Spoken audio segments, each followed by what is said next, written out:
যুক্তরাষ্ট্রে অভিবাসন ও শুল্ক প্রয়োগ সংস্থার বিরুদ্ধে বিক্ষোভ ছড়িয়ে পড়েছে গোটা দেশে। কিছু কিছু জায়গায় এটি রূপ নিয়েছে ট্রাম্প প্রশাসন বিরোধী প্রতিবাদেও। গত শুক্রবার লস অ্যাঞ্জেলেসে শুরু হওয়া এই আন্দোলন এখন ছড়িয়ে পড়েছে New York, Chicago, Texas, San Francisco সহ বহু শহরে।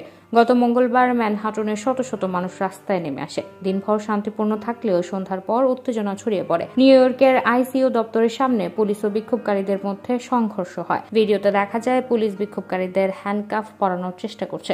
অন্যদিকে কিছু প্রতিবাদকারী বোতল ছুড়ে মারছে পুলিশের দিকে। মঙ্গলবার শিকাগোতে উত্তপ্ত পরিস্থিতি তৈরি হয়। সেখানকার ভিডিও ফুটেজে দেখা গেছে কয়েকজন প্লেকার্ডধারী পথচারী একটি গাড়ির ভিড়ের মধ্যে ঢুকে পড়ে এবং একটি সাইক্লিস্টকে ধাক্কা দেয়। গাড়িটি থামেনি, বরং দ্রুত পালিয়ে যায়। চালককে পরে আটক করা হয়েছে কিনা তা এখনো জানা যায়নি। টেক্সাসের কয়েকটি শহরে বিক্ষোভ ছড়িয়ে পড়েছে। অস্টিনে সোমবার পুলিশের সঙ্গে সংঘর্ষের পর 13 জনকে গ্রেফতার করা হয় ও কাঁদানে গ্যাস ছোড়া হয়। ডালাসেও পুলিশের সঙ্গে বিক্ষোভকারীদের টান পরিস্থিতি দেখা যায়। অন্যদিকে সান আন্তোনিওতে শত শত মানুষ শান্তিপূর্ণভাবে সিটি হলের সামনে সমবেত হয়।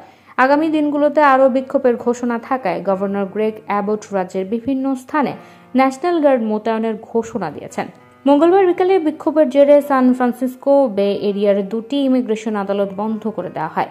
কেজিউর ভিডিওতে দেখা গেছে আদালতের বাইরে লোকজন পিকেট লাইনে স্লোগান দিচ্ছে। কিছু লোককে গ্রেফতার করা হলেও কোন সংস্থা তা করেছে তা স্পষ্ট নয়। সান ফ্রান্সিসকো পুলিশ জানিয়েছে তারা কাউকে গ্রেফতার করেনি।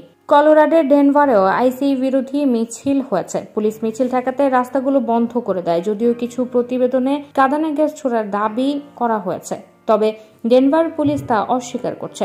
এগুলো ছাড়াও Santa Ana, Las Vegas, Atlanta, Philadelphia, Milwaukee, Seattle, Boston ও ওয়াশিংটন ডিসিতেও বিক্ষোভ ছড়িয়ে পড়েছে।